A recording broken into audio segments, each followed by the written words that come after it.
Hello hi teachers, welcome back to our channel learners plus. ఈరోజు అంటే 27/2/2024 morning సెక్షన్లో జరిగిన బిట్స్ అయితే ఇక్కడ ఎక్స్ప్లెయిన్ చేస్తాను. నాకు తెలిసిన బిట్స్ వరకు ఆన్సర్స్ కూడా పెట్టేశాను. సో ఈ వీడియో చేయడానికి ఆన్సర్స్ అనేది వెతికేసరికి లేట్ అయిపోయింది, అందుకే వీడియో అనేది లేట్ అవుతుంది. ఇంకా ఏదైనా బిట్స్ తెలిస్తే మధ్యాహ్నం ఆఫ్టర్నూన్ సెక్షన్లో జరిగిన బిట్స్, ఇంకా ఇందులో ఏదైనా మిగిలిన బిట్స్ ఉంటే అవైతే వీడియో ఈవినింగ్ అయితే అప్లోడ్ చేస్తాను. ఇంకా లేట్ చేయకుండా ఈరోజు వచ్చిన బిట్స్ అయితే చూసేద్దాము. ఆర్యభట్ట ఉపగ్రహము మొట్టమొదటిసారి ప్రయోగించింది, లాంచ్ చేసింది ఎప్పుడు అంటే 1975 సంవత్సరం. ఆర్యభట్ట ఉపగ్రహం ఫస్ట్ లాంచింగ్ డేట్ వచ్చేసి లాంచింగ్ ఇయర్ వచ్చేసి 1975. నెక్స్ట్, బాణోదయంని విడదీసి రాయండి. బాణోదయాన్ని విడదీస్తే బాను ప్లస్ ఉదయం బాణోదయము, బాను ప్లస్ ఉదయం బాణోదయం గుణసంధి అవుతుంది. నెక్స్ట్, అశోక శాసనం ఏ భాషలో ఉంది? అశోక శాసనం ఏ లిపిలో ఉంది? అశోక శాసనం వచ్చేసి ప్రాకృత లిపిలో ఉంది, ప్రాకృత లిపి. నెక్స్ట్, అమ్మఒడికి అటెండెన్స్ అంటే అమ్మఒడికి హాజరు శాతం ఎంత ఉండాలి? అమ్మఒడి పొందాలంటే హాజరు శాతం ఎంత ఉండాలి అంటే 75% అనేది ఉండాలి. నెక్స్ట్, ఆన్ మెమరీ గ్రంథకర్త వచ్చేసి ఎబ్బింగ్ హాస్. నెక్స్ట్, ప్రాథమిక పాఠశాల విద్య ఏ తరగతి నుండి ఏ తరగతి వరకు ఉంటుంది? ప్రాథమిక పాఠశాల విద్య ఏ తరగతి నుండి ఏ తరగతి వరకు ఉంటుంది అంటే 1st క్లాస్ నుంచి 5th క్లాస్ వరకు ప్రాథమిక విద్య అనేది ఉంటుంది. నెక్స్ట్, కిండర్ గార్డెన్ గురించి ఇచ్చాడు. కిండర్ గార్డెన్ పద్ధతిని ప్రవేశపెట్టింది ప్రోబెల్. నెక్స్ట్, మిత్ర సహస్రీ శతకం రచయిత వచ్చేసి కొందూరి వీరరాఘవాచార్యులు.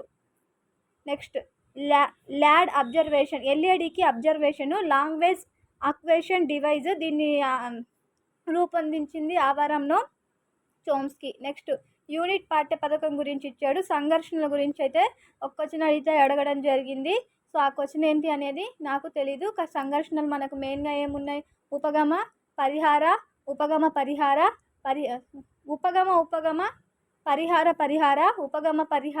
ద్వి ఉపగమ పరిహార పరీక్షలు అయితే ఉన్నాయి. సో వాటిలో ఏది ఇచ్చాడో తెలియదు. నెక్స్ట్, పరుషాలు అని వేటిని అంటారు? పరుషాలు అనే వాటిని ఇంకో పేరు వచ్చేసి శ్వాసములు అనేసి కూడా అంటారు. కఠినంగా పలికే వాటిని పరుషాలు అంటారు. అవి ఏంటి అంటే కచట తపల్ని పరుషాలు అంటారు. సో బిట్ ఏ విధంగా అడిగాడో తెలియదు కాబట్టి నేను పరుషాల గురించి టోటల్గా అయితే చెప్పాను. మంత్రణం అనిర్దేశక మంత్రణాన్ని రూపొందించింది ఎవరు అనేసి ఇచ్చాడంట, Carl Rogers. Next, MOOC abbreviation అడిగాడు.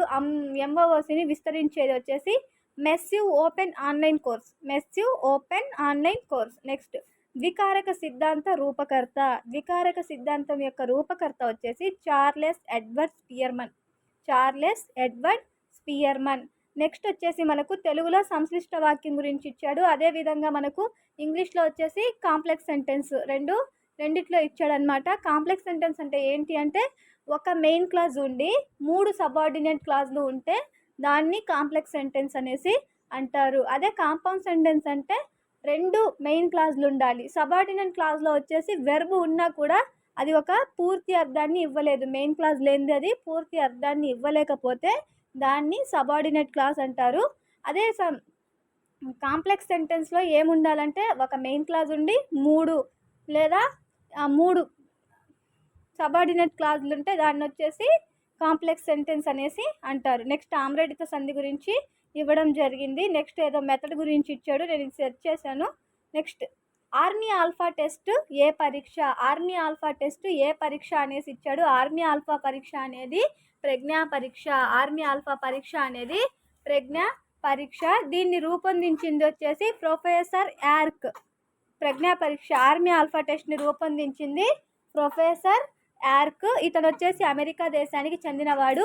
బిట్లు ఈసారి ఆర్మీ ఆల్ఫా టెస్ట్ అడిగారు కాబట్టి ఆర్మీ బీటా టెస్ట్ అయినా అడగవచ్చు. నెక్స్ట్, లేకపోతే ఆర్మీ ఆల్ఫాలో ఉన్న ఉప పరీక్షలు ఏంటి అనేసి అడగవచ్చు. నెక్స్ట్, ఏమేమి అనే సంధి ఇచ్చాడు. ఏమేమి అనేది ఏమి ప్లస్ ఏమేమి ఇత్వ సంధి లేదా ఇకార సంధి అవుతుంది. నెక్స్ట్, ఊష్మాలు గురించి ఇచ్చాడు.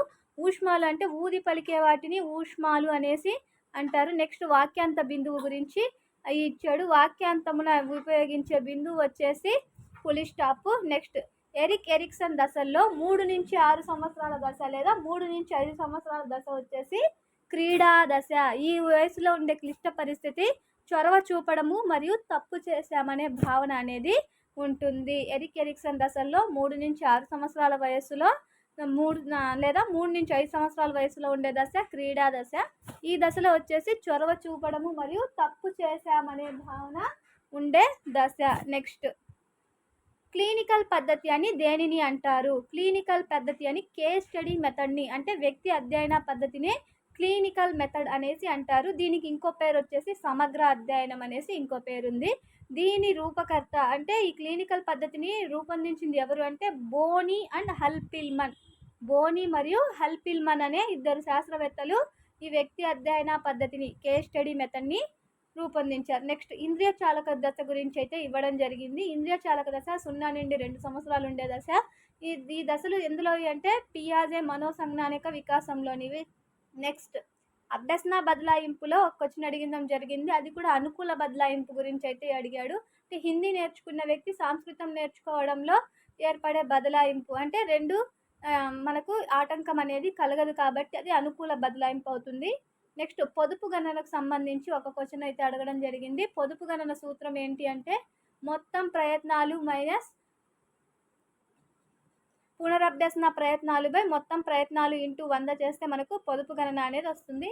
నెక్స్ట్ సృజనాత్మకకు సంబంధించి ఒక బిట్టు గెస్టాల్ట్ వాదులు కానివారు అనేసి ఇచ్చాడు. గెస్టాల్ అక్కడ ఆప్షన్ని బట్టి మనకు ఫస్ట్ గెస్టాల్ వాదులు అయిన వారు ఎవరు అంటే వర్దిమర్, కోఫ్కా అండ్ కోహిలర్లు గెస్టాల్ వాదులు. నెక్స్ట్ పావ్లావ్ సిద్ధాంతం వచ్చేసి శాస్త్రీయ నిబంధన సిద్ధాంతము.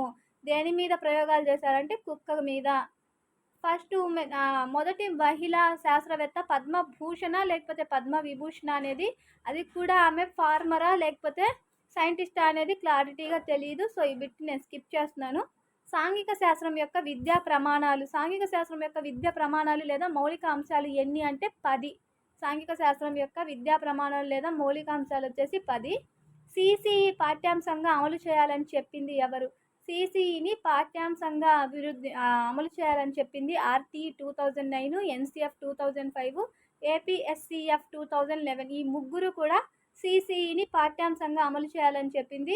విద్యార్థుల సర్వతోముఖ అభివృద్ధి కోసమే ముఖ్య ఉద్దేశం సిసిఈ యొక్క ముఖ్య ఉద్దేశం అని చెప్పింది మాత్రం ఆర్టీ 2009. నెక్స్ట్ డాట్లోని అంశాలు ఎన్ని? డాట్ పరీక్షలో డాట్లోని అంశాలు. డాట్ అనేది ఒక సహజ సామర్థ్య పరీక్ష.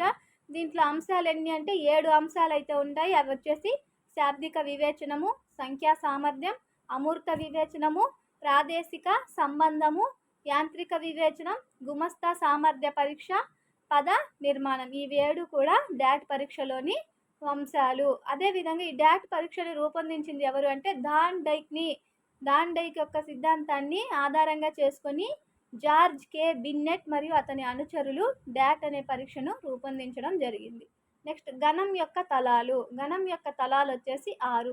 నెక్స్ట్ కాకతీయుల కాలంలో గ్రామ పెద్దని ఏమని పిలిచేవారు? కాకతీయుల కాలంలో గ్రామ పెద్దని పట్ల అని పిలిచేవారు. ఇవి నాకు ఇంతవరకు తెలిసిన బిట్స్. నెక్స్ట్ ఏదన్నా తెలుసుంటే ఆఫ్టర్నూన్ సెక్షన్లో లేకపోతే ఈ నైట్ అప్లోడ్ చేస్తాను. మార్నింగ్ అండ్ ఆఫ్టర్నూన్ సెక్షన్లో ఏమైనా బిట్స్ ఉంటే 2 కలిపి ఒకసారి అప్లోడ్ అయితే చేయడం జరుగుతుంది. సో వీడియో మీకు యూస్ఫుల్ అనిపిస్తే తప్పకుండా like and share, subscribe. Thank you for watching. మీకు ఏ సెక్షన్లో ఎగ్జామ్ ఉండేది అనేది నేను కమ్యూనిటీ పోస్ట్లో పోస్ట్ చేశాను నా నెంబరు. దానికైతే మీరు వాట్సాప్ చేయండి. ఒక పేపర్లో బిట్స్ ఏమొచ్చాయో రాసి మీ ఎగ్జామ్ సెక్షన్ అప్పుడు గుర్తున్నవి